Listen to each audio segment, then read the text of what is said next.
할렐루야. 은혜로운 찬양에 감사하고 또 하나님의 이름을 소리 높여 마음 다해 찬양합니다. 한 주간 동안도 여러분들 모두가 세상 가운데 살면서 참 어렵고 힘든 일들을 많이 겪으셨을 줄 압니다. 그러나 그럼에도 여러분의 마음을 지키시고 돌보아 주시고 여러분들이 이 자리에 나올 수 있도록 붙들어 주신 이가 하나님이신 줄 믿습니다. 또 그 세상의 수많은 전쟁터 같은 그 시험의 현장, 환난의 현장, 고난의 현장에서 살아 돌아오신 이곳에 함께 모여 예배하게 하신 하나님을 찬양할 뿐만 아니라 여러분들을 격려하고 또한 축하하고 환영합니다. 우리가 사는 삶에는 참 여러 가지 종류의 많은 시험들이 있습니다. 왜 하나님이 나에게 이런 시험들을 허락하시는 걸까? 도대체 왜 나에게는 이런 고생, 이런 근심, 이런 걱정거리들을 허락해 주시는 걸까? 허락하시는 걸까? 그런데 한편으로 생각하면 이 모든 환경도 하나님께서 우리에게 허락하신 조건이며 그리고 동시에 이 말이 생각났습니다. 여러분 온실 속의 화초라는 말 들어봤을 겁니다. 여러분 사랑하는 자녀들을 그렇게 키우면 안 되죠. 사랑하는 자녀들일수록 때로는 엄하고 어려운 환경 속에서 다부지게 키워내야 할 줄로 믿습니다. 우리는 때로 어려움을 당하지만 이 모든 환난과 근심과 고민거리들이 사실은 하나님께서 우리를 사랑하심으로 우리를 훈련하시고 연단하시는 과정이라는 사실입니다. 예레미야가 3장 33절에 주께서 인생으로 고생하게 하시고 근심하게 하심이 본심이 아니시로다. 아니 누구 장난하는 것도 아니고 이게 무슨 말씀인가? 그런데요 저는 아이를 키워가면서 이 말씀의 의미가 많이 깨달아지고 그리고 묵상하면 묵상할수록 은혜가 되었습니다. 이 말씀을 아버지의 심정에서 조금만 생각하고 바라본다면 주께서 인생으로 고생하게 하시고 근심하게 하심이 본심이 아니시로다 하시는 말씀의 의미가 조금 더 깊이 깨달아질 겁니다. 여러분 우리가 사람으로 인해서 사람과의 관계 속에서 어려움을 당하고 힘드십니까? 그러나 이 모든 사람과의 관계와 문제로 인해서 우리는 나 자신을 겸손히 돌아보게 됩니다. 오직 우리가 참으로 의지하고 바랄 분은 하나님 한 분뿐이시며 그 하나님의 사랑으로서 오히려 나를 미워하고 나를 힘들게 하고 아프게 하고 핍박하는 그를 위해 기도할 수 있는 성숙한 신앙으로 변화될 줄 믿습니다. 여러분 물질 때문에 시험에 빠지고 유혹을 당하십니까? 그렇다면 그것은 아직 우리가 그 물질의 부분에 있어서 어떤 부분 일정한 부분에 있어서 아직 삐그덕거리고 훈련되지 못한 그런 연약한 부분이 있다는 뜻일 겁니다. 이럴 때일수록 우리는 물질의 주인이신 하나님을 더욱 의지하고 그리고 말씀에 기록한 바대로 사람이 떡으로만 살 것이 아니요 오직 하나님의 입에서 나오는 모든 말씀으로 살 것이니라 하신 그 말씀의 진정한 의미를 우리가 또다시 묵상하고 깨닫는 그런 시간들이 되어야 할 줄 믿습니다. 여러분들이 살면서 어떤 부분에 어려운 부분이 있고 어떤 부분에 시험당하여 힘든 부분이 있든지 간에 우리 하나님은 여러분들이 이 모든 부분에 꼭 이겨내기를 간절히 바라시고 그래서 더욱더 성숙한 사람 하나님의 사람 되기를 간절히 기대하시는 그 하나님의 기대를 저버리지 않는 여러분들 우리 모두가 다 될 수 있기를 주님의 이름으로 간절히 축원합니다. 할렐루야. 오늘 본문 말씀인 오병이어의 사건은 사복음서 모두에 수록되어 있고 또 설교도 자주 하는 본문입니다. 제가 이 본문을 언제 마지막으로 설교했나 살펴봤더니 작년 6월 달에 마태복음 14장을 가지고 빈들의 기적이라는 제목으로 설교를 했었더라고요. 그런데 제가 이렇게 자꾸 이 말씀을 또 반복해서 또 다른 본문으로 설교하는 이유가 있습니다. 이 말씀이 그만큼 중요하기 때문이고 이 말씀을 통해서 하나님께서 우리 인생과 가정과 심령과 특별히 우리 교회를 향해서 하시고자 하는 뭔가 특별한 하나님의 말씀의 메시지가 담겨져 있는 줄로 믿습니다. 복음서마다 조금씩 강조점이 달라요. 똑같은 사건을 보고도 똑같은 그 경험을 하고도 어떤 사람은 그 사람마다 그 사건의 내용은 같지만 그 사건의 의미와 적용은 다른 경우를 우리가 잘 압니다. 똑같이 수련회에 다녀왔지만 어떤 아이들은 너무너무 좋았다고 그리고 은혜를 받았다고 이야기하지만 똑같은 사건을 겪어도 어떤 아이들은 굉장히 피곤하고 힘들었어, 다시는 안 갈 거야, 그런 아이들도 있을 수 있어요. 이번에 학생 수련회 수고했지만 그런 아이들 한 명도 없는 줄 압니다만 그럴 수도 있다 하는 거예요. 제가 이 본문을 가지고 또 설교한다고 해서 똑같은 설교일 것이다 라고 속단하지 마시고, 지금 현재 이 순간 성령께서 본문을 가지고 우리들에게 말씀하시고자 하시는 말씀의 포인트를 제대로 깨닫고 귀담아 들으시는 여러분들 되시기를 주님의 이름으로 간절히 축원합니다. 큰 문제 첫 번째로, 그렇다면 오병이어 사건, 이 기적은 어떻게 일어나게 되었는가 하는 것을 먼저 살펴보기를 원합니다. 예수님께서는 사역을 재충전하시기 위해서, 그리고 힘든 사역을 마치고 돌아온 제자들을 데리시고 벳세다라고 하는 들판으로 나아가셨습니다. 그런데 그곳에도 어김없이 많은 사람들이 예수님을 찾아 나왔습니다. 쉬시고자 나갔는데, 쉼을 주고자 예수님께서 제자들을 데리고 나가셨는데 사람들이 달려왔으니 얼마나 힘든지 몰라요. 사람을 상대하는 게 얼마나 힘든지 몰라요. 그 텔레마케터를 비롯한 수많은 그 사람들을 대하고 상담하는 그 사람들이 겪는 그 아픔과 어려움들, 그 여러분들 아마 들었을 줄 압니다. 더군다나 세례 요한의 죽음 이후에 사람들은 그 갈 방향을 알지 못하고 예수님의 표현처럼 목자 없는 양같이 방황하고 있을 그때에 그들이 찾아올 수 있는 곳은 예수님밖에 없었던 거예요. 예수님만이 유일한 소망이셨어요.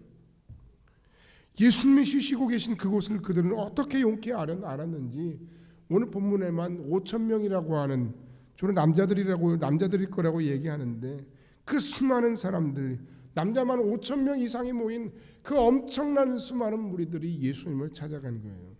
우리 같으면, 솔직히 저 같으면 짜증을 냈을 수도 있어요.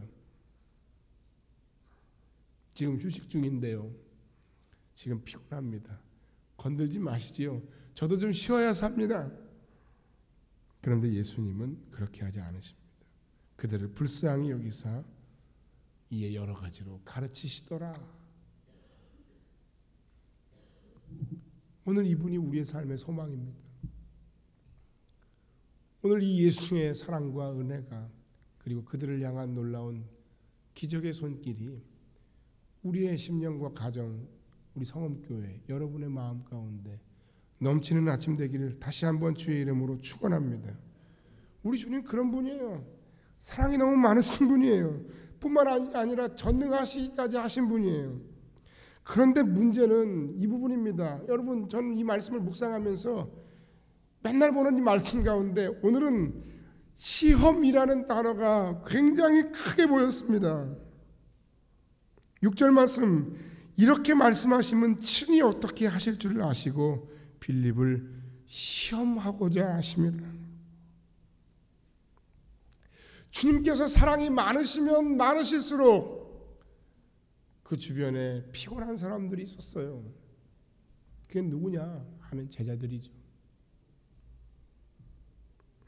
제가 주의 일을 감당하고 뭔가 교회의 안타까운 상황을 해결해 보겠다고, 또는 우리의 모든 사역 가운데 하나님의 구원의 역사를 드러날 어떤 뭔가 새로운 선교의 패러다임을 찾아보겠다고 고민하고 생각하고 말하고 일을 벌리면 벌릴수록 힘든 분들이 있습니다.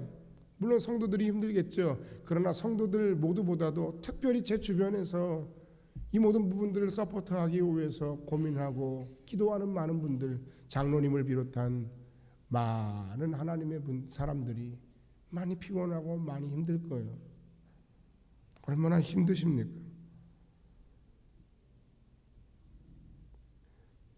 그런데 여러분, 그렇다고 해서 우리가 하나님 맡기신 이 모든 일들을 포기할 수 없죠.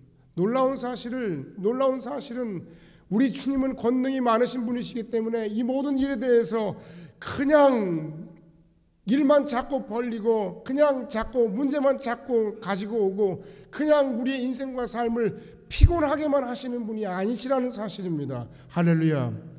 오늘 본문 말씀에 의하면 그 예수님께서는 그 수많은 사람들의 무리를 보시고 불쌍히 여기시고 저들을 어떻게 도와야 할까 하는 그런 마음의 소원만 가지신 분이 아니라 이 모든 상황 속에서 이 모든 문제를 극복하고 해결할 수 있는 해결책을 가지셨던 분이라는 사실입니다. 바로 그것이 바로 오병이어를 통한 기적의 사건입니다. 여러분의 인생과 삶에 우리 주님께서 행하시는 놀라운 오병이어의 기적의 역사가 나타나길 주의 이름으로 간절히 축원합니다. 교회가 계획하고 기도하고 꿈꾸고 함께 고민하는 모든 하나님의 사역과 역사 위에 오병이어로 말미암은 놀라운 하나님의 기적의 역사가 나타나기를 주의 이름으로 간절히 축원합니다. 할렐루야. 우리 교회에 이런 역사가 나타나야 합니다. 여러분의 인생과 가정에 이런 역사가 나타나야 합니다. 우리에게 간절히 필요합니다. 여러분들에게도 간절히 필요합니다.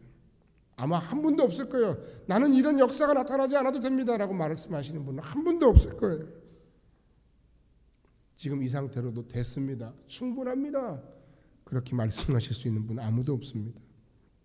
그렇다면 어떻게 물고기 2마리 보리떡 5개로 5,000명을 먹이고도 12광주리가 남는 그 기적의 역사가 내 삶에서 우리 가정과 우리 교회 사역의 현장에 나타날 수 있을까요? 첫 번째, 따라합시다. 제자들은 시험을 통과해야만 합니다. 제가 묵상한 것은 이거예요. 제자들은 시험을 통과해야 돼요. 그들이 당한 시험이 무엇일까요? 먼저는 영적인 피곤함을 그들이 극복해야 합니다. 예수님께서 그 목자 없는 양 같은 백성들을 보시며 안타까워하시고 그들에게 그리고 말씀하시기를 너희가 먹을 것을 주어라 하시는 겁니다. 주님 주면 좋은 건 알아요. 저희도 알아요. 그런데 제자들은 이미 몹시 지쳐 있습니다. 전도자로서 영적으로 육신적으로 그리고 물질적으로 없어요. 빈곤한 거예요. 주고 싶으나 그들은 아무런 능력도 없습니다. 바로 이와 같은 상황이 그 제자들의 상황이었고 그것으로 말미암은 육신의 피곤함, 영적인 곤고함이 몰려왔던 거예요. 여러분 잘 생각해 보세요. 여러분이 몸이 피곤합니까? 아니면 영적으로 피곤합니까? 한번 생각해 보세요. 한번 생각해 보세요. 뭐 잠이 부족하신 분들이 좀 간혹 있을 거예요. 근데 대부분은 뭐 새벽 예배도 안 나오시는 분들 많은데 뭐 대부분은 6, 7시간 이상 자면 충분하지 않아요? 뭐 아무리 뭐 열심히 우리 하루 종일 열심히 일해도 그럼 뭡니까? 우리 영혼이 피곤하고 우리가 정신적으로 스트레스 받는데 뭐 어떻게 풀어야 될까요? 어떻게 해결받아야 할까요? 해결받는 다른 방법이 있죠. 어떻게 하면 됩니까? 그 육신의 피곤함이 문제가 아니고 진정 내가 영적으로 피곤하고 곤고하다면 하나님의 말씀 앞에 우리가 겸손히 서고 하나님의 뜻을 구하고 하나님께 엎드려 기도해야죠. 기도하자. 건강한 가정과 삶 그리고 건강한 교회를 만들기 위한 40회 기도 개인 운동 작정 운동에 함께 동참합시다 하면 여러분 기도하시면 돼요. 그러면 영적인 피곤함은 풀리는 거예요. 시험은 물러가는 거예요. 물러가게 되어 있습니다. 내가 영적으로 시험받고 내가 영적으로 곤고한 이유는 내가 하나님의 말씀 앞에 서지 못하고 하나님의 뜻을 찾지 못하고 내가 기도하지 않기 때문입니다. 그 다음 제자들이 통과해야 할 2번째 시험은 뭐냐 하면 부족한 상상력을 극복해야 합니다. 이건 따라하라고 안 했네요. 부족한 상상력을 극복해야 돼요. 영적인 피곤함을 극복해야 하지만 동시에 부족한 상상력을 극복해야 돼요. 얼마나 우리가 상상력이 부족한지 몰라요. 예수께서 이렇게 물고기 2마리와 보리떡 5개로 5,000명을 먹이시겠다라는 발상을 하신다는 것조차도 그들은 상상할 수 없었어요. 문제는 뭔 줄 아세요? 아이디어가 없어요, 우리가. 문제는 뭔 줄 아세요? 상상력이 빈곤해요. 하나님이 우리의 인생과 삶에 행하시고 하나님 앞에 우리가 기도하면서 하나님 내 삶을 이렇게 인도해 주세요라고 하는 아름다운 인생의 그림이 없단 말이에요.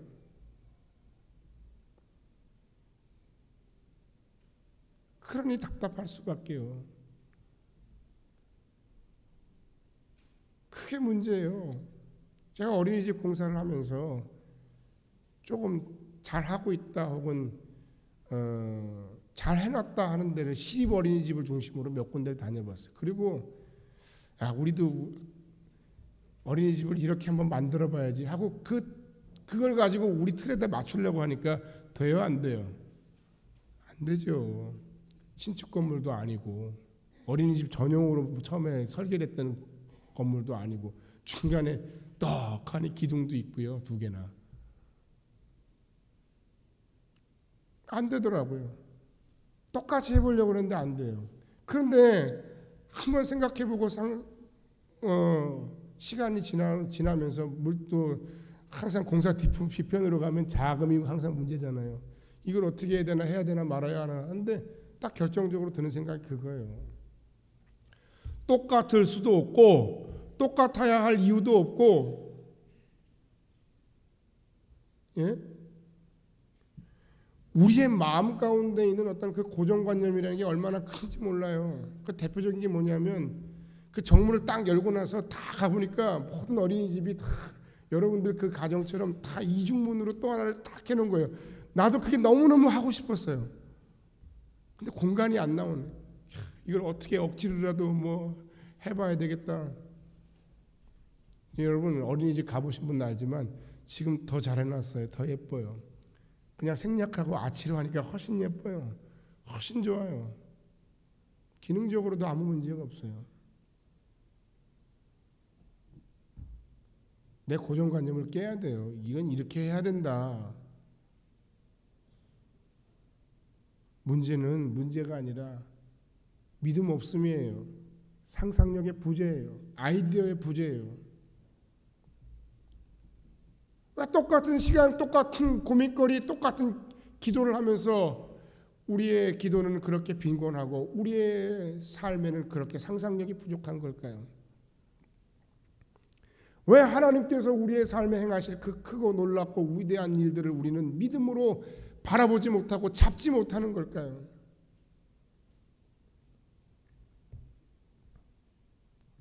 여러분, 하나님께서 우리 성음교회를 통해서 꿈꾸시고 이루시기를 원하시는 그 하나님의 소원을 반드시 이루실 줄 믿습니다.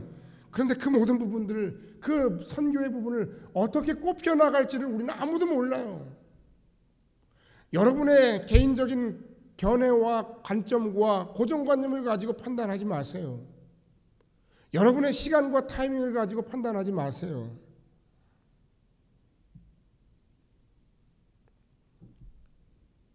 마음으로, 입술로, 생각으로, 쓸데없는 부족한 믿음으로 범죄하지 말고 믿음의 눈으로 상상력을 가지고 하나님의 일을 기대하시고 바라시기를 주의 이름으로 간절히 축원합니다.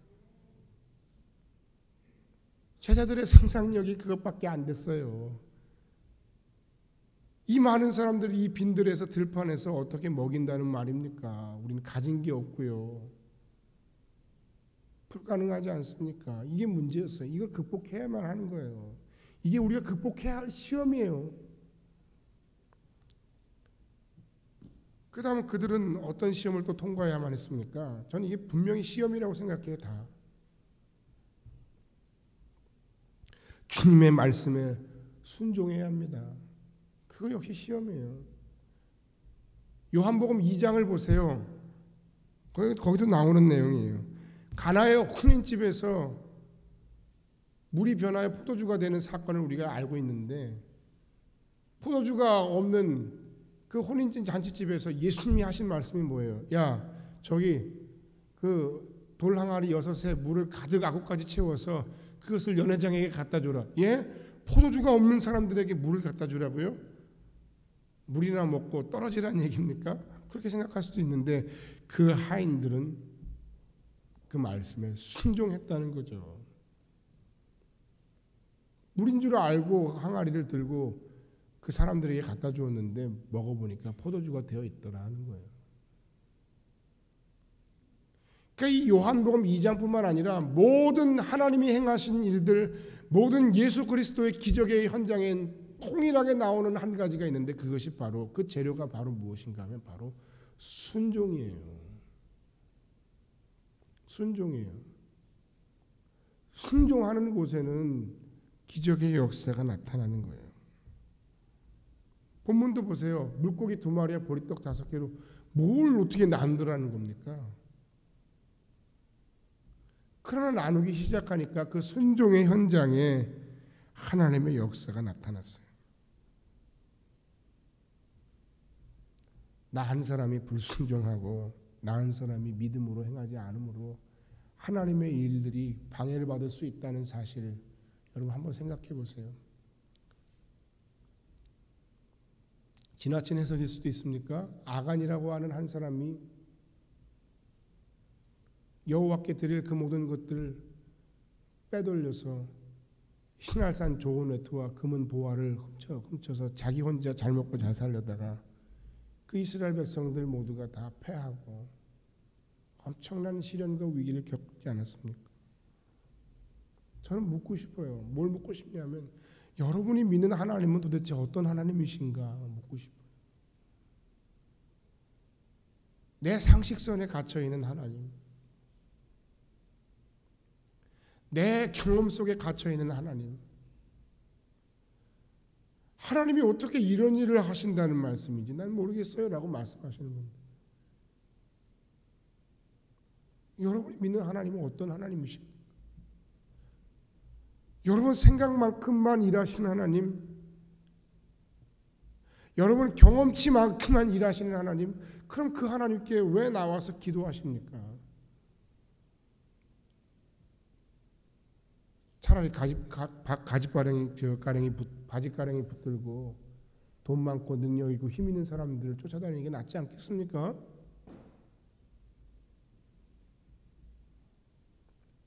체면 때문입니까? 하나님은 능력 많으시고 전능하신 분이십니다. 할렐루야. 그 하나님께 능치 못할 일이 없으십니다. 할렐루야. 우리는 그분께 기도합니다. 우리는 그분께 예배합니다. 우리는 그분의 행하심을 확신하며 내 생각과 내 계획과 내 방법과 내 경험과 다르지만 그 하나님의 말씀에, 그 주님의 말씀에 겸손히 순종합니다. 할렐루야. 여러분, 지금 여러분들에게는 어떤 시험이 놓여 있습니까? 우리 앞에는 지금 어떤 시험거리가 있습니까? 시험이 다 나쁜 건 아니에요. 시험이 나쁩니까? 시험이 나쁘다는 고정관념은 버리세요. 성경 말씀에 의하면 사람이 감당할 시험 외에는 하나님은 허락지 않으시고 시험 당할 즈음에 피할 길을 주신다고 말씀하십니다. 할렐루야. 또 야고보서 1장 12절 말씀, 시험을 참는 자는 복이 있나니 이런 시련을 견디어낸 자가 주께서 자기를 사랑하는 자들에게 약속하신 생명의 면류관을 얻을 것이기 때문이라. 할렐루야. 이 제자들은 이 시험을 무사히 통과했어요. 우리가 너무 즐겨서 하나님의 역사가 나타나지 않는다면 안타까운 일입니다.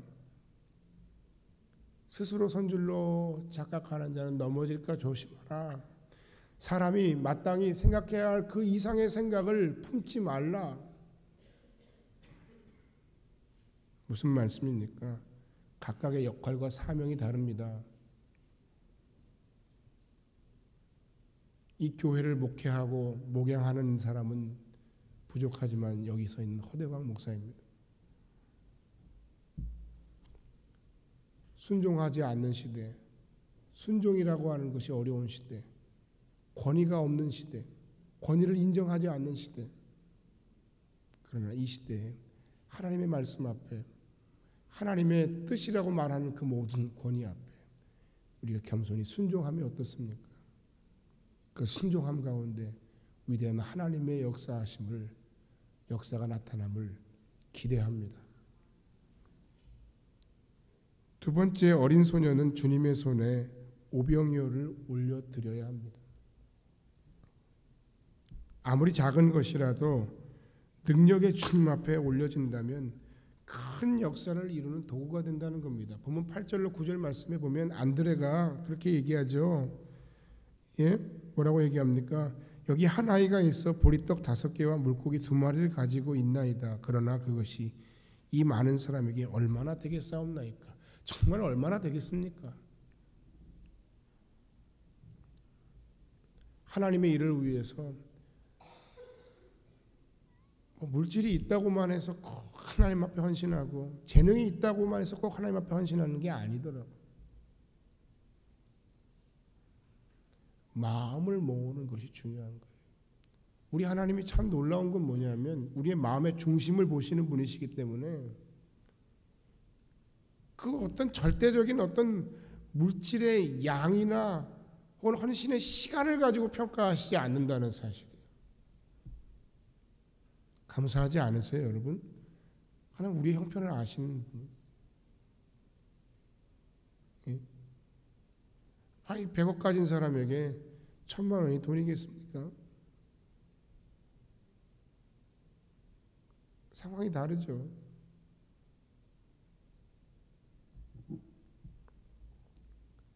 우리 형편과 처지를 너무 잘 아시는 주님이십니다. 그러나 그 주님, 그 잘 아시는 주님 앞에 물고기 2마리와 보리떡 5개라는 오병이어의 작은 헌신이 드려짐으로 하나님의 위대한 역사가 나타나더라 하는 거예요.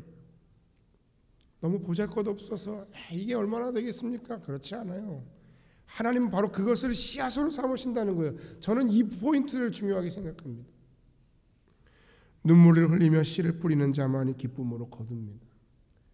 마음을 합하여 하나님의 교회가 함께 나아갈 때 하나님은 그 헌신에 영광 받으시는 줄 믿습니다. 목사가 믿음으로 선포하는데 성도가 불신앙으로 받으면 안 됩니다. 저를 포함한 모든 성도들 모두가 영혼을 살리고 섬기는 선교의 사역에 놀라운 축복과 기적의 도구로 쓰임받게 되기를 주님의 이름으로 간절히 축원합니다.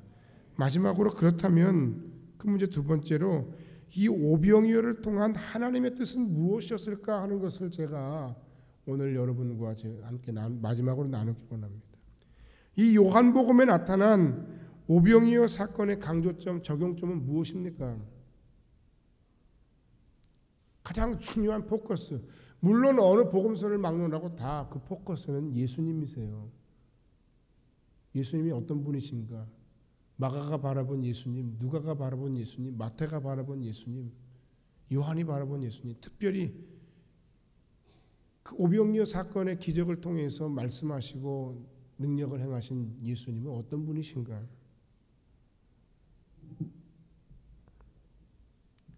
그런데 이 요한복음만큼은 다른 복음서와 다른 방식으로 접근하고 있다는 사실입니다. 예수님께서 이 사건을 어떻게 이해하시고 말씀하시는지 요한은 그 오병이어의 사건만 가지고 얘기하는 것이 아니라 그 사건 이후에 말씀하시는 예수님의 말씀까지도 종합하여 우리들에게 이 사건을 설명하고 복음서를 기록하고 있다는 겁니다. 이 사실이 다른 복음서에 기록된 오병이어 사건과 분명히 다른 점입니다.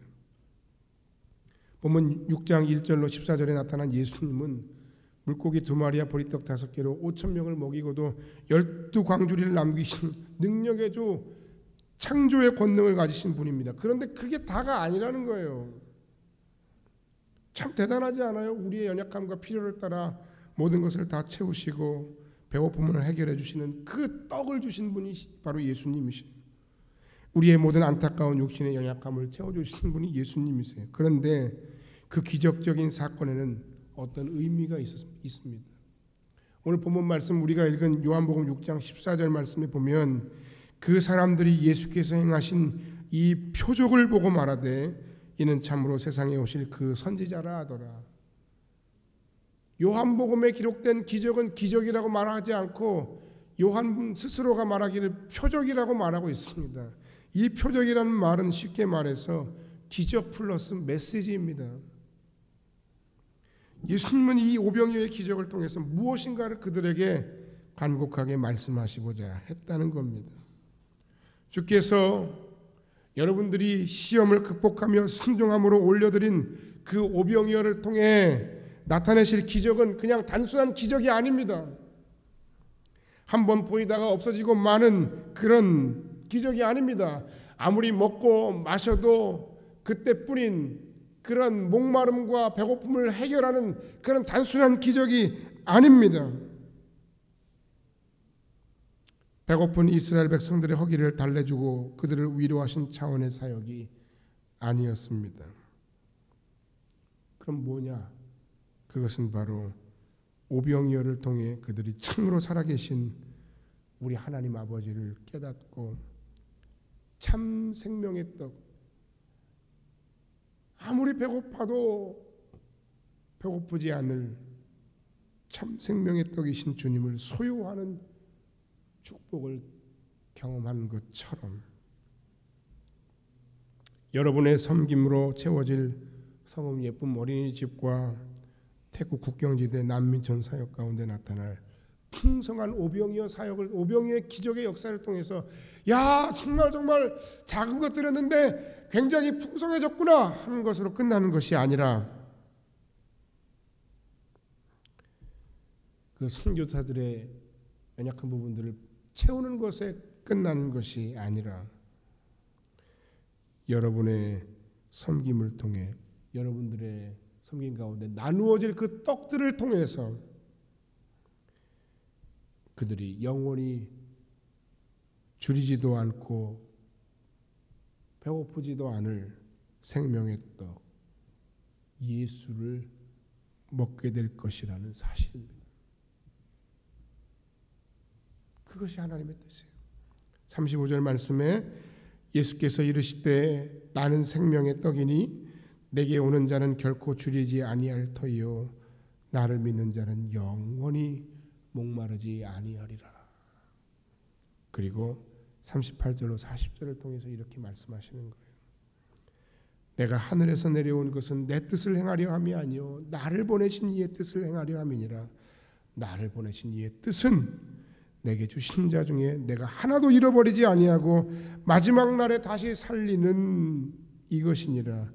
따라합시다. 내 아버지의 뜻은 아들을 보고 믿는 자마다 영생을 얻는 이것이니 마지막 날에 내가 이를 다시 살리리라. 할렐루야. 아버지의 뜻은 여러분의 오병이어의 헌신을 통해서 기적이 나타나는 풍성한 하나님의 선교가 이루어지는 것으로 끝나는 것이 아니라 그것을 통해서 진정으로 나타나게 될 참된 생명의 떡이신 예수를 통해 아들을 보고 믿는 자마다 구원 얻고 영생을 얻게 하는 이것입니다. 믿습니까? 다 같이 기도하겠습니다.